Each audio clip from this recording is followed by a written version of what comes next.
যাদের given টেকের issue থাকে তারা আমার নামটা বাদ দিয়ে কিন্তু কাজ করে। আপনার বাপের অনেক টাকা, বাবার টাকার উৎস কি? বাবা কি করেন আসলে? আমার বাবা বন্দরে চাকরি করতো, পুরান ঢাকায় বিজনেস আছে।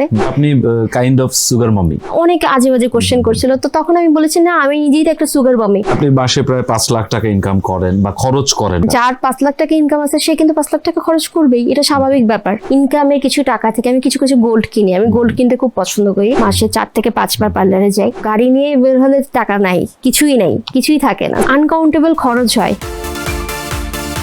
কোন কোন খাতে সব থেকে বেশি এই ধরনের অফার আপনারা পান? কোন কোন প্রোগ্রামের ক্ষেত্রে? Corporate show. কর্পোরেট শোতে সব থেকে নেগেটিভ। হ্যাঁ, বাট আমার কাছে আসে না, বিকজ অফ তারা জানে যে আমি মুখের উপরে অ্যান্সার দিয়ে দিব। এই জন্য কেউ আমাকে টেস্টের কথা বলে না। যাদের গিভেন টেকের ইস্যু থাকে তারা আমার নামটা বাদ দিয়ে কিন্তু কাজ করে। ওকে, আপনি কোথাও একটা বলেছিলেন যে আপনার বাপের অনেক টাকা, ঠিক আছে? সো বাবার টাকার উৎস কি? বাবা কি করেন আসলে? আমি প্রথমে কিন্তু ইন্টারভিউ ফার্স্টেই বলেছি আমার বাবা বন্দরে চাকরি করতো। সো আবার হচ্ছে আমাদের পুরান ঢাকায় বিজনেস আছে ছোটখাটো।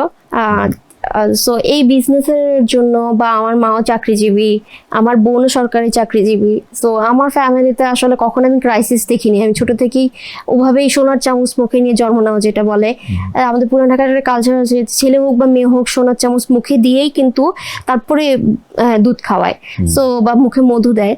তো এই ব্যাপারটা আমি ছোট থেকে দেখে আসি। আমি কখনো অভাবে পড়িনি বা আমার ফ্যামিলির জন্য কখনো অভাব আমি দেখিনি।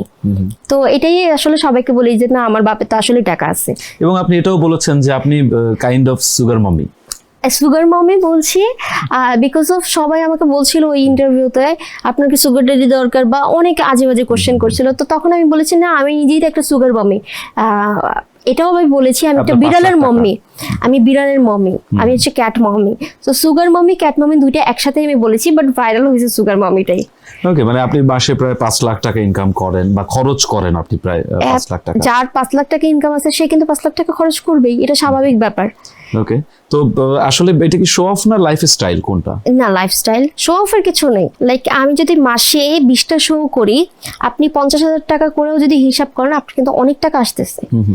আমি জাস্ট বললাম 15টা শো, আমি কিন্তু আরো বেশি শো করি।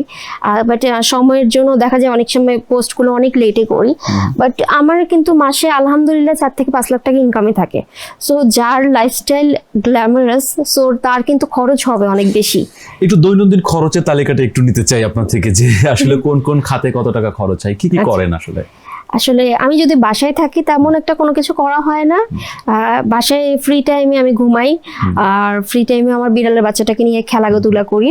আর বাকি টাইমটা দেখা যায় আমি মার্কেটে যাই, শপিং করি। আর প্রতি মাসে আমার সব মানে ইনকামের কিছু টাকা থেকে আমি কিছু কিছু গোল্ড কিনি। আমি গোল্ড কিনতে খুব পছন্দ করি। সো প্রতি মাসে আমার গোল্ড কিনা হয়। তার উপর তো পার্লারে যাই, মাসে 4 থেকে 5 বার পার্লারে যাই। তো এই চলে যায় টাকা, এদিক ওদিকে চলে যায়। আর জানেন তো এখন যে পরিমাণ গ্যাসের দাম বেড়েছে, তো গাড়ি নিয়ে বের হলে টাকা নাই, কিছুই নাই, কিছুই থাকে না। সো আনকাউন্টেবল খরচ হয়।